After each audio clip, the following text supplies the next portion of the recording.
A gente pode falar de gestão da estratégia e formulação da estratégia. Acho que o principal desafio, né, que a gente tem percebido em várias organizações, né, de diferentes características, né, nos últimos anos, é essa forte demanda de integrar planejamento estratégico e gestão da estratégia. Uma segunda tendência é como inovar, né, na formulação da estratégia, né? Então, como definir uma proposta de valor diferenciada, né? Como ajudar a organização a ir para um patamar diferenciado de desempenho, né? E aí que a gente considera ou destaca muito essa questão das estratégias do Oceano Azul. Então essa é uma outra tendência. Uma outra tendência que está muito relacionada a essa estratégia do Oceano Azul na gestão é a inovação. Então, cada vez mais as organizações têm buscado alternativas, metodologias e processos para inovar na estratégia, para inovar na gestão, mas para inovar como um todo. Então, eu destacaria, de certa forma, de uma forma muito ampla, essas três grandes tendências. É interessante, vincular empreendedorismo com o Oceano Azul, porque, na verdade, a identificação do Oceano Azul vem muito atrelado a um espírito, a uma competência empreendedora, mesmo dentro do mundo executivo. Vamos chamar assim, eu acredito que a identificação do Oceano Azul, o que é esse Oceano Azul?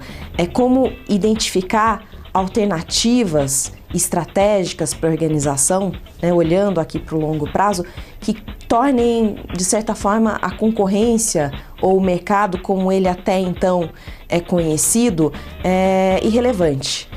Então, como identificar esse Oceano Azul? Eu acredito que é uma postura muito de uma visão ou de uma competência empreendedora, que pode ser de um executivo, mas que pode ser de um empresário, que pode ser de uma organização como um todo.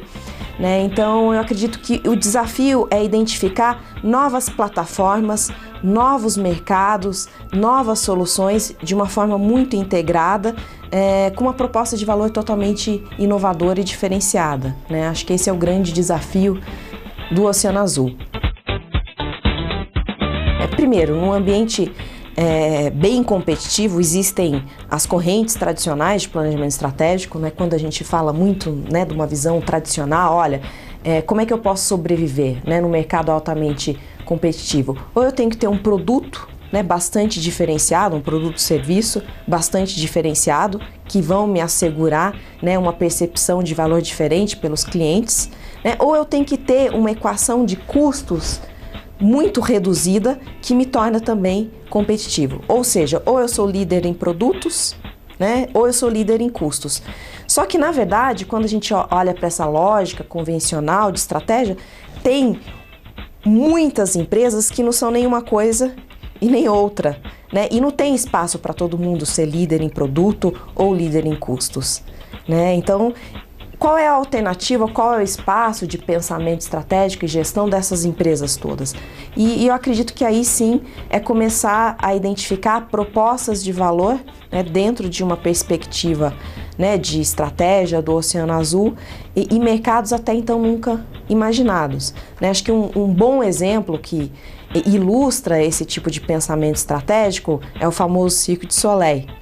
Ele não é um circo tradicional, como a gente conhece, ele desconsiderou esse universo de concorrentes, que já existiam ou existem até hoje no mercado.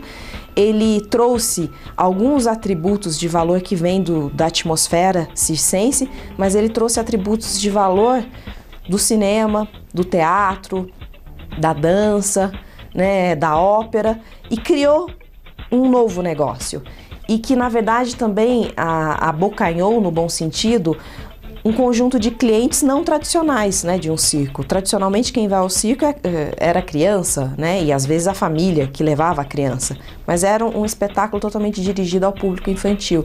E hoje, quando a gente olha para o Cirque du Soleil, ele alcança ou ele abrange um público muito mais amplo. Ou seja, ele tem um mercado, ou ele criou, porque hoje já existem seguidores do Cirque du Soleil, mas no seu momento de criação, ele criou um novo mercado e ele criou um produto totalmente novo que não tinha concorrentes. A gente sabe que a maioria das organizações tem um ciclo de planejamento estratégico que é anual. né? Mas a gente sabe que o contexto externo e o contexto interno muda numa velocidade, né, totalmente diferenciada, né? Não existe hoje em dia data e horário marcado para ter alguma mudança de contexto macroeconômico, de contexto político, de contexto social, de contexto mercadológico. Então, acho que o grande desafio e o grande detalhe, né, importante na gestão é sempre ter um radar muito claro para essas alterações no ambiente externo, no ambiente interno e na gestão, né, periódica, checar se aquela hipótese estratégica que foi definida num determinado momento continua sendo válida, né? Se não, a organização tem o direito, e diria até mesmo o dever, de rever sua estratégia, né? Diferença, eu acredito que, bom, primeiro deixando claro que a inspiração faz parte do processo de inovação, né? Mas acho que a grande diferença, ou vamos dizer a complementariedade, está na aplicação. Então a gente não pode também olhar para a inovação, olha, inovação é um sopro divino, né? Baixou um santo em alguém, numa equipe ou numa empresa, né? E tivemos uma ideia fantástica. Eu acho que isso faz parte, não baixar o santo, mas ter essa inspiração, ter essa ideia significativa, mas também o compromisso com a aplicação. Eu acredito que, primeiro, se permitir a pensar diferente, né, desconsiderar, né, positivamente, né, e responsavelmente, desconsiderar elementos tradicionais, né, do mercado, concorrente, fornecedores, substitutos daquela visão clássica e ir além. E, se possível, trazer mais visões, né, para esse processo, não só visões de dentro, mas também visões de fora. Ouse, né, ouse com responsabilidade, né, crie um ambiente, nem que seja alternativo, né, enquanto o mundo, né, do dia a dia, enquanto o dia a dia está acontecendo, avaliando a concorrência, avaliando os clientes, avaliando os substitutos, as tendências, né, em outras economias e outros mercados, ok, acho que deve continuar essa jornada, mas crie um momento, ou crie um espaço de ousadia, né, para que se pense diferente. E tragam outras pessoas para esse processo, né, outras visões. Traz o pessoal que está lá na operação, ou se for uma indústria lá no chão de fábrica, envolve clientes nesse processo, envolva outros agentes externos, porque quem sabe outras alternativas possam surgir. Então eu acredito que a sugestão seria: se permita a pensar diferente. Quem sabe algum ponto, alguma alternativa factível apareça, que possa ser avaliada e até estudada pela empresa, né? E quem sabe isso poderá contribuir para a sustentabilidade futura da organização. Então é estimular também um pouco esse tipo de pensamento. Eu sei que gera desconfortos, né? Toda vez que você traz uma visão que não seja uma visão orgânica ou incremental, isso gera um estresse, né, na organização. Isso pode gerar uma crise, mas talvez seja uma crise positiva.